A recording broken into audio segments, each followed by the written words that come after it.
Hi, I want to show you how to enable voice isolation on iPhone.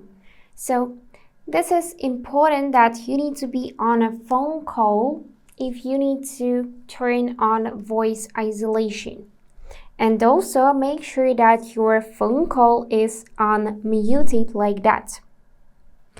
Now, to turn on voice isolation, you just need to swipe down from the top right corner to trigger control center. Again, during your phone call, swipe down from the top right corner.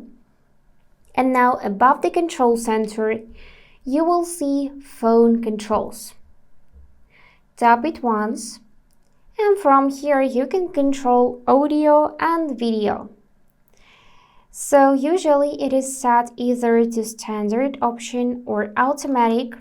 And to enable voice isolation, you need to pick this option and go back to your phone call. This will reduce background activity, background noise, and phone call will be concentrated on your voice. And that's it for today.